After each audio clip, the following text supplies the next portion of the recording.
Y'all got room for one more? Everyone has put in their 2 cents on this beef, and I mean, how could I not join in? This whole saga was like the heavyweight matchup everyone had been waiting for. Even though it felt kinda random, these two haven't been on a track together since the Obama administration, so everyone took that as a sign that something had to be up. Combine that with vague shots being thrown for the last decade, and you've got a beef that was only inevitable. The song that finally brought everything to light was First Person Shooter, and it finally set things off. I do hate this song now because TikTok really knows how to drive something into the ground, but it was cool to see Drake and J. Cole on the track again. J. Cole was like, man, I love being a part of this big 3 of rappers. Me, Drake, Kendrick, we're all so cool. While Drake was like, I am the best. J. Cole is cool or whatever. And what is a Kendrick Lamar? Jermaine, no matter how hard they try, they cannot make me hate you, my brother. You've been one of my favorites since I was like 6. Workout used to stay on the radio anytime I was driving with my parents. But I think we can be honest about 7-Minute Drill being kinda trash. The beat was calm, you had some good bars in general,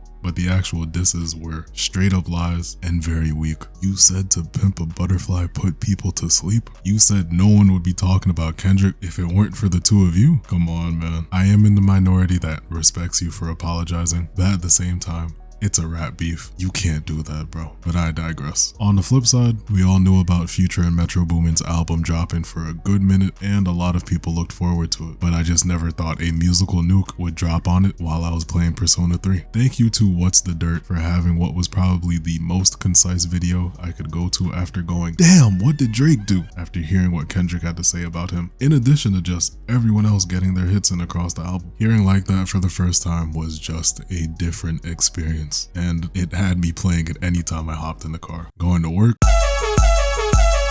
supermarket, going to school. Kendrick went crazy, Future also went crazy, and Metro obviously did his thing with the production. And he even got some hits in at the end, but then everything really started to pop off.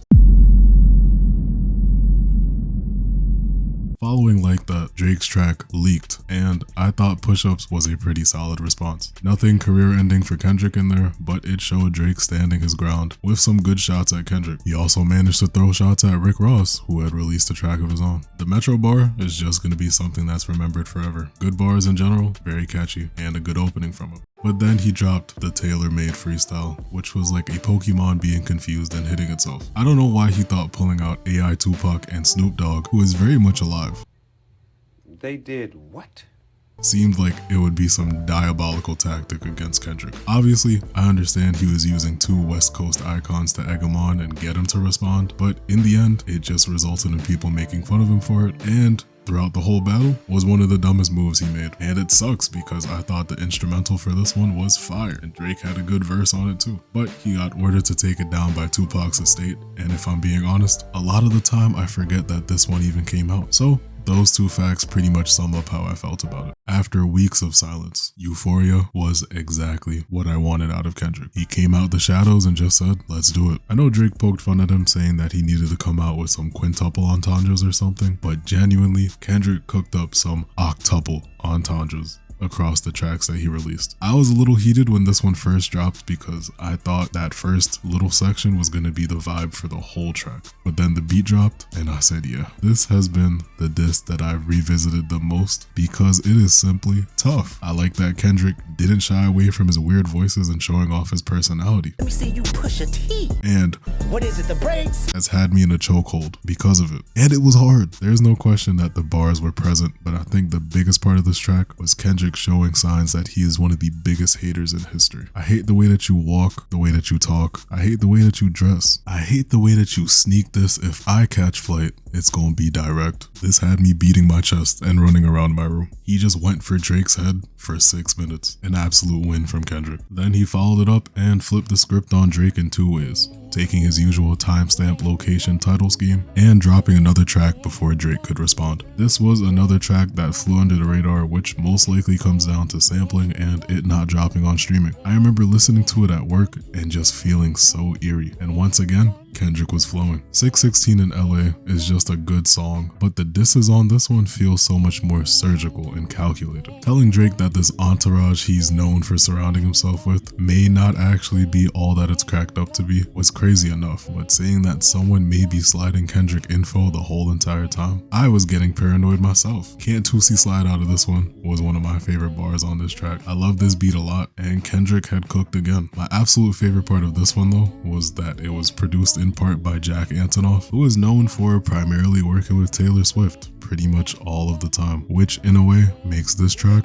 tailor-made. I'm gonna tell you all something. I spent a couple hours at the hospital because my brother folded, and coming home to this dropping as someone favoring Kendrick in this battle was painful. I can be transparent enough to say that Drake cooked. He actually cooked with this one, and that this was the red button he had been threatening Kendrick with. Drake teased this one at the end of Push-Ups, and that was a double-edged sword because yeah, it generated hype and had me singing. I was really trying to keep it PG. But Drake showed his hand way too early. This was the only track to have a music video, and I mean, crushing the Good Kid Mad City van, it's iconic, there's no denying that. I just like how each part of this one evolved. The first part was pretty tame, had a short bar in there. That little weekend part with the also made me laugh. Part 2, that was just Drake rapping his ass off, let's be honest. The flow was impeccable. Cooked Rick Ross again, badly, and just crushed A$AP Rocky. When I heard his verse on We Still Don't Trust You, I was like, you're getting your hits in too? Was there a questionable bar or two on this one? Yes, because what do you mean K-Dot shit is only hitting hard when Baby Keem put his pen to it? I am very certain Baby Keem did not have a hand in writing All Right, These Walls, I, You, Swimming Pools, Money Trees, Loyalty, High Power, Later. Bitch Don't Kill My Vibe, Hood Politics, ADHD, you get my point. But like I said, he was rapping, which is what you need to be able to do to stand your ground against someone like Kendrick. Personally, the third and final part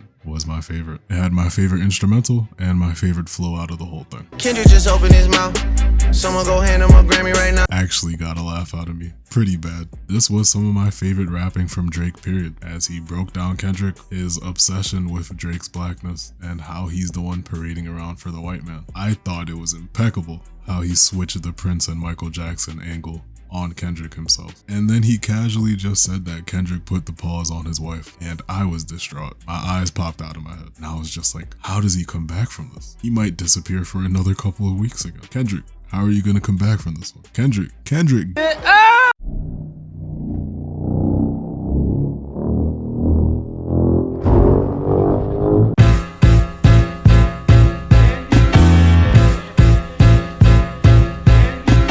I can't imagine how crazy it had to be at OVO HQ, getting lit, popping bottles, saying, yeah, we got him, and be greeted by this not even an hour later. I don't know how many songs I've heard over the years that I could describe as sinister, but this might be the most sinister song I've ever listened to in my life. Kendrick had to be in a pitch black room with a single candle lit writing this one because it's just diabolical. Starting the track with an apology to Adonis for the simple fact that Drake is his father wasn't even the worst part of it all. Do you think if you had a better dad, you would be able to read?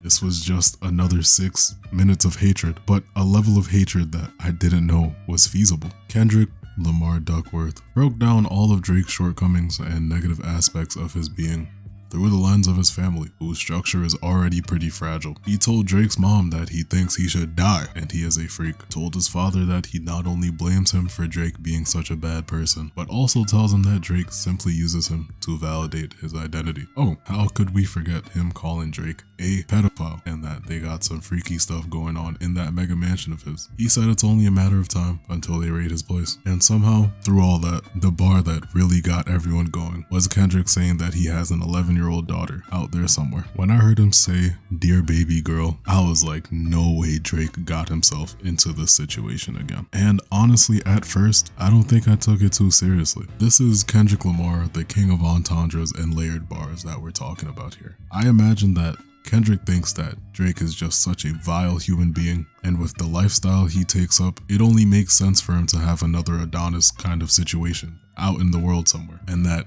him being such a horrible father is just a part of his nature because it's all he's witnessed and all he knows to be himself. Hence Kendrick saying, You lied about them other kids that's out there hoping that you come. But then he also says Drake lied about his daughter, so maybe she is out there somewhere. This track was heavy. I'ma hear this in my nightmares or something. Shout out Alchemist for one of the most iconic beats of all time. This will probably be held up as the greatest diss track of all time eventually. I never thought anyone would ever outdo Pusha T when it came to dissing Drake, but here we are. Then Kendrick dropped again. This was his victory lap. As soon as I heard that, What's that on that beat? Ho! I knew it was up from there. Kendrick fully embracing the West Coast vibe on this track, doubling down on Drake not truly being one for the culture and saying, You's a freaky ass nigga. Everyone's been bumping this one. This track has everyone outside, mayors playing it at events, you name it. I am not from California, never even stepped foot in the state, and it had me like this in my room. On top of it being a genuine hit, I never thought I'd hear some history in the middle of a track like this. Kendrick started giving a whole lesson to then go on to how Drake gets cool with a bunch of Atlanta rappers so he can eventually just steal from them. And I was just like,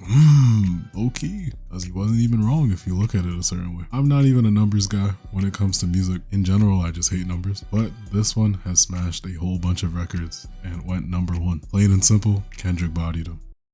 I would say last but not least, but that's just a lie. Finally, Drake came back at Kendrick one last time and flipped his own title scheme on him with The Heart Part 6. This may have been one of the worst responses of all time. One of the worst diss tracks of all time. Maybe not as bad as Kanye's Like That remix though. What were you doing? He slid in talking about some, yo dot, I got you. And I promise Kendrick did not bat an eye in his direction. But back to the track, it was essentially a white flag from Drake consisting of a bunch of jokes that could be found on Twitter, a really bad understanding of one of the deeper tracks on Mr. Morale, and a corny outro. I knew it was bad when people started saying, oh yeah, Drake definitely wrote this one. This Epstein angle was the shit I expected. It's just not a line that should make you go, yeah, this is it, in the studio. Why would you say that? Of course you fell for our misinformation. Everything was a lie. You see, your mole was actually a mole from us. Drake, let's be, Aubrey, let's be honest here, buddy. There's no way you think, what did you say again? You were some kind of 5-star general? Nah, man, just no. No, that's not something you can cook up. I'm sorry. He did make a point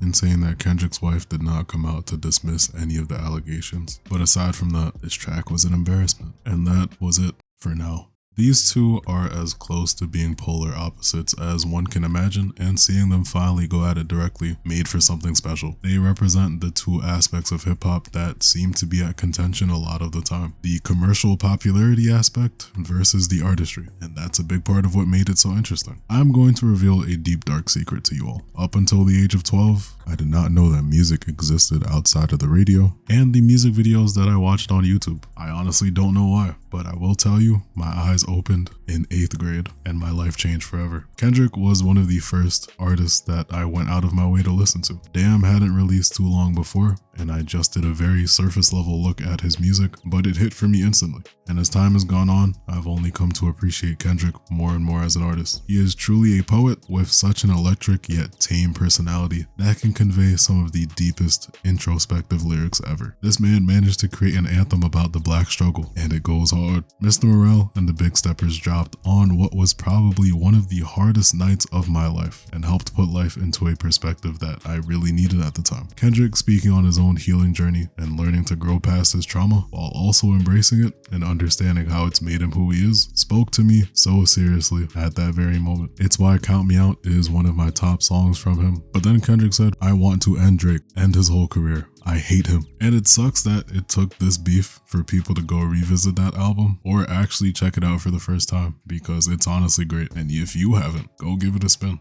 When it comes to Drake, I don't like Drake. I'll show you how many like songs I have from Drake on Spotify. I like Drake, but I don't like Drake. When this whole thing kicked off, I made sure to not really let my bias be a factor, but it was hard at times. You see, as the years have gone on, I've come to care about Drake less and less. For All the Dogs put me to sleep during my first listen, and I wish that was an exaggeration. It might be because I saw someone describe him as COD in terms of a repackaging of the same things with each release, or it might be him being the Majin Buu of the industry, even appropriating my culture. Yo, listen, I'm so excited finally get a chance to be on the snap, you know, April 29th, the thing's set, the thing's dead, and trust me, headshot them bomb up.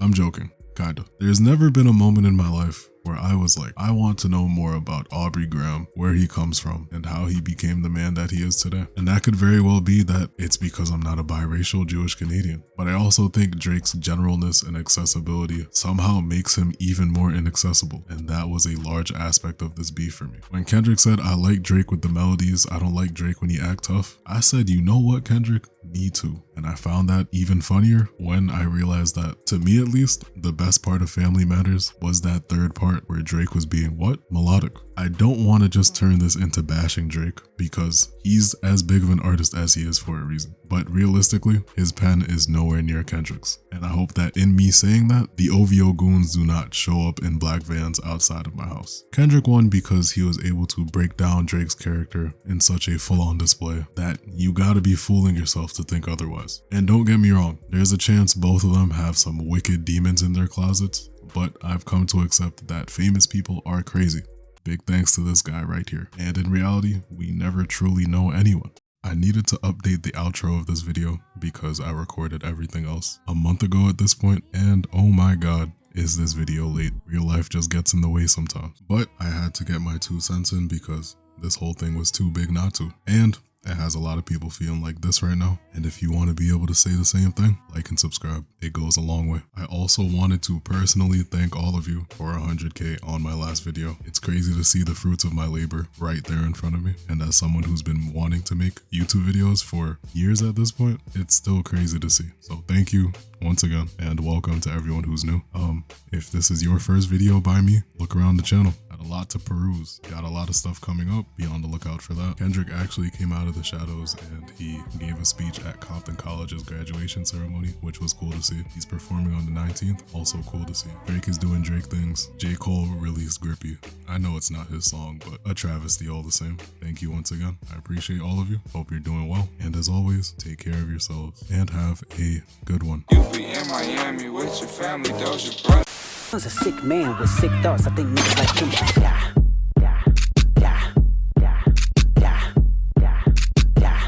Fucking dead, plotting another child, plotting another child.